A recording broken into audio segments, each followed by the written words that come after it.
What the world needs right now is less government and more leaders working in the best interests of humanity.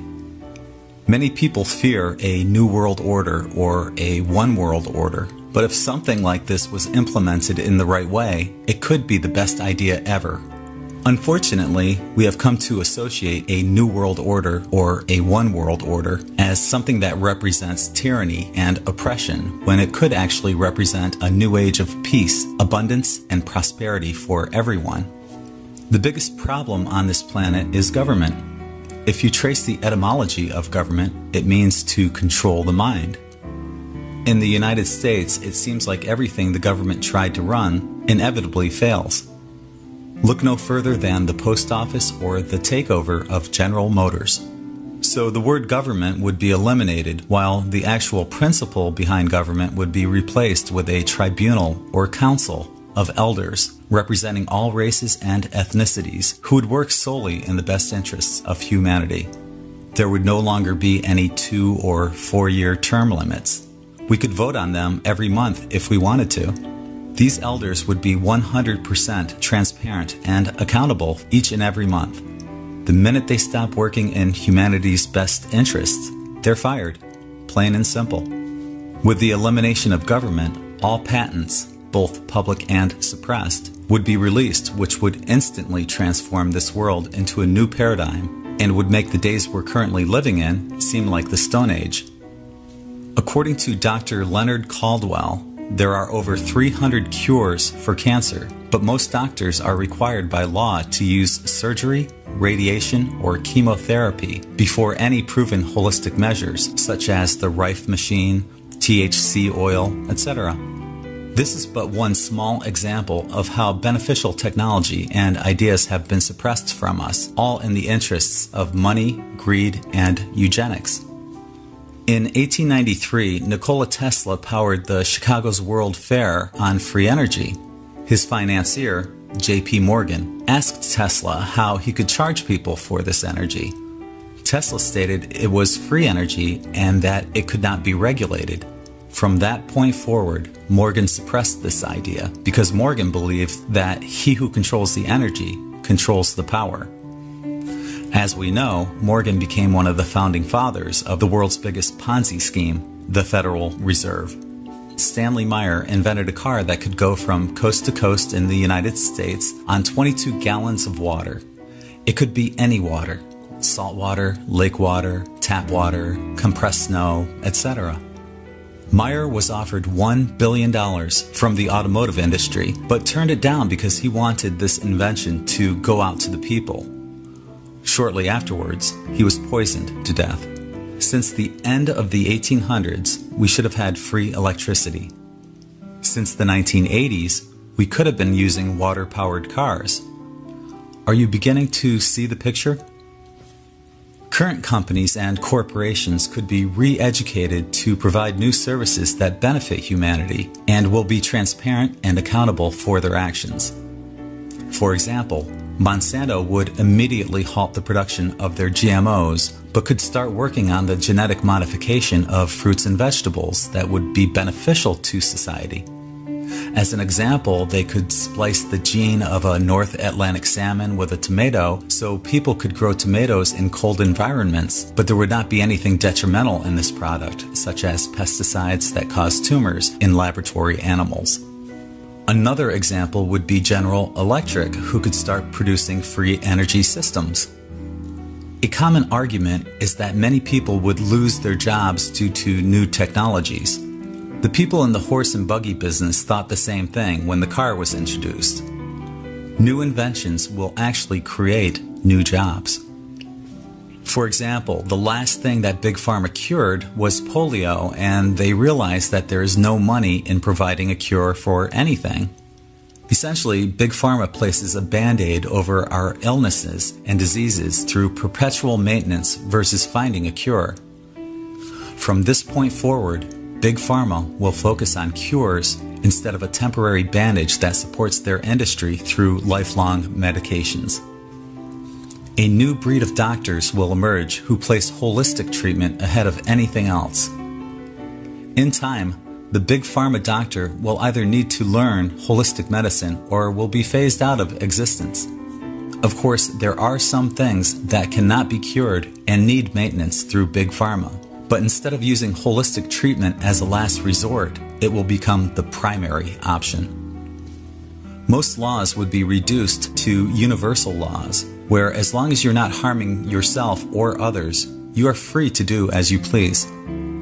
There probably should be a few sub-laws, such as speed limits in neighborhoods where there are families, but generally all laws are based on respect for one another. Our police officers would once again become peace officers, and their main job would no longer be enforcing maritime code, but supporting peace. Similar to the Council of Elders, the peace officers will be held accountable for their actions and can be immediately replaced by someone who is willing to work in the best interests of humanity. Violators of any laws would be placed in a re-educational facility and would receive education on how to assimilate into this new society.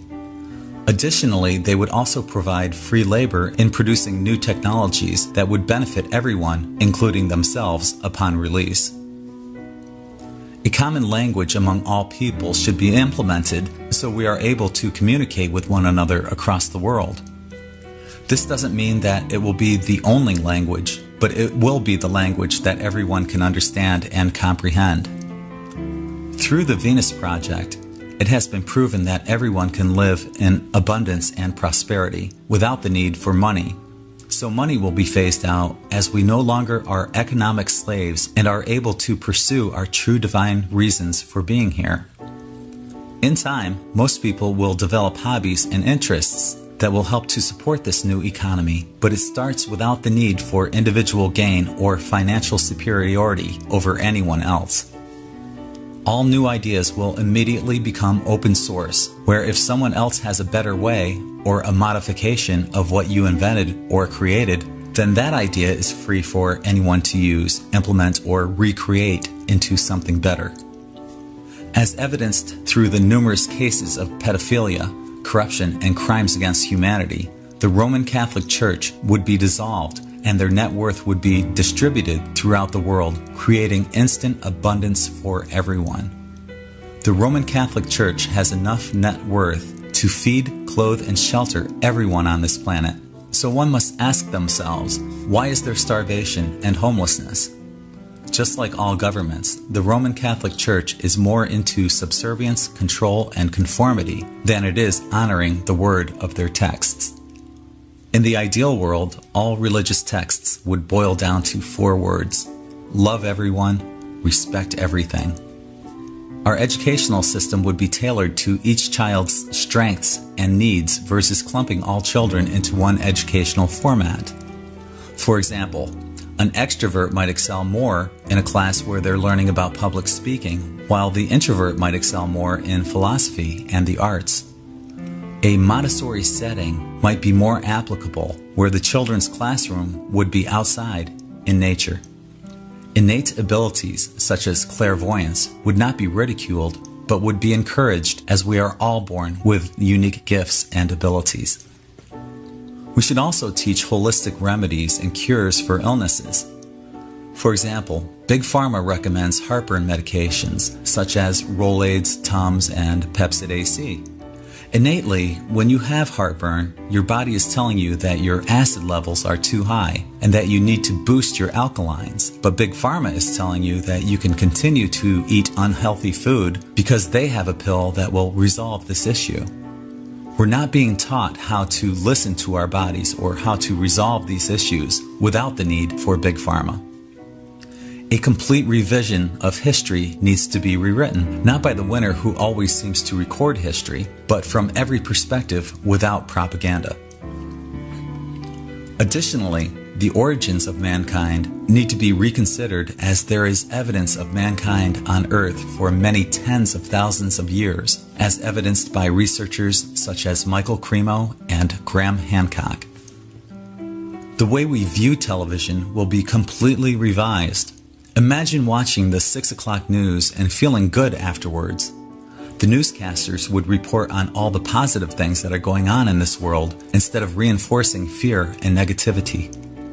If there were any commercials, they would be for ideas and products that would benefit humanity versus selling us crap that we don't need or something that is designed to be made under the premise of controlled obsolescence, which forces us to buy the newer version every couple of years. The current paradigm thrives on the divide and conquer premise, which prevents us from coming together as a global society. Before anything, we all need to put aside any and all differences to unite, because once the bottom of the pyramid unites, the rest will collapse. One thing that will need to be determined and defined is what the best interests of humanity would be. Other things needed to be discussed would be ways to disarm and eliminate nuclear weapons and nuclear waste, the irrigation and purification of our water supply, new methods of cleaning up our environment, sustainable living through eco-friendly homes, as well as the optimal ways to grow food. I'm sure that there are many other ideas that would help make this world a better place for all of us, but this gives us a good starting point. I'm just a simple guy with a few ideas on how to fix what is broken. Any ideas from this point forward should all be open source, where there are no patents or individual intellectual ownership. We all need to work in the best interests of humanity and not for our own materialistic interests, because the path that we're heading is completely unsustainable. As David Icke says, the few control the many. We are the many, and we have the numbers to make this happen right now. Like the Hopi said, we are the ones that we have been waiting for. We are also the light at the end of the tunnel. What the world needs right now is for everyone to come together in a common cause. What ideas do you have? Let's work on this together. Leave your comments below this video. Also, feel free to share and mirror this video on your YouTube channel as well. That's it for now. This is Greg from N5D.com.